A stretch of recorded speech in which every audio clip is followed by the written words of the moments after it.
So this is e-signing of contract and documents.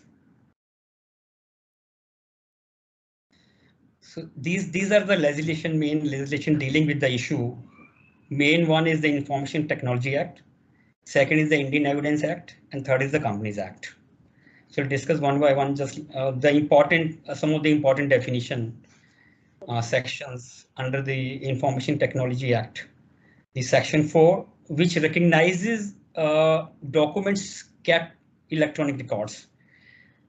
See, if the law requires that you have to print, sign, or keep some documents. So if you're keeping that in electronic form, that is also legally recognized. Section 5 gives recognition to electronic signature. So it's not necessary it has to be handwritten signature. If you're doing through electronic signature, so that will also be legally valid. And Section 10, it deals with when you're forming a contract, for example, you're giving some proposal, there's acceptance of the proposal or revocation of the proposal. If you are doing through electronic mode, so that will be legally recognized and will be treated as a valid from the perspective of the contract formation. So there are other provisions also, but these are some of the important provisions which I've highlighted. And important thing, there are certain exceptions, 5 exceptions given where you can't use e-signature or electronic records, they are not recognized. In fact, the entire Information Technology Act is not applicable to these documents or transactions. One is the negotiable instrument other than a check. Second, the power of attorney. Third is the trust. So you can't sign a trust deed using digital signature or other electronic signature. Will also cannot be signed, or any contract for the sale. Sorry, I just skipped. Any contract for the sale or transfer of the immobile property. So if you're doing a conveyance, you can't do it through electronic mode. So when these provisions were introduced in the Information Technology Act, simultaneously there were corresponding amendments in the Indian Evidence Act also.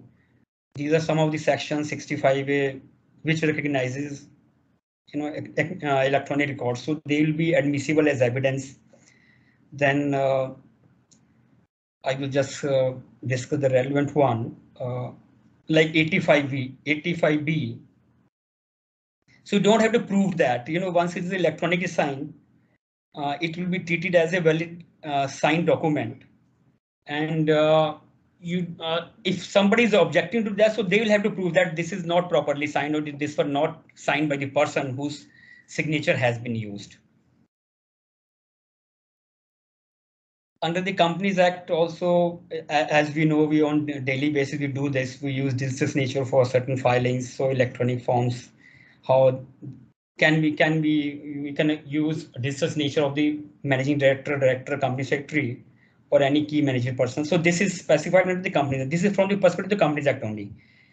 Rule 8.6 is important, which says that the scanned images of documents shall be of original signed documents. So what we do many a times, we paste the signature on Word file and then convert that Word file into PDF and then file with the ROC. So that's not allowed. In fact, in one of the application filed by us, our form was rejected solely on this ground. That is not validly signed. So we have to be careful that if you are filing some scanned documents, so it should have original signature. And how we can execute the contract electronics. So now currently there are 2 methods which are recognized under the Information Technology Act. One is the affixing digital signature certificate, which we do on regular basis, and handwritten electronically. See how it is done. The second one is based on the eKYC of your Aadhaar. So you will get an OTP, you enter your Aadhaar number, and then document will be signed electronically. And there are certain other requirements also for the document to be treated as a validly signed document through electronic mode. first, the electronic signature should be linked to the individual and not to any other person.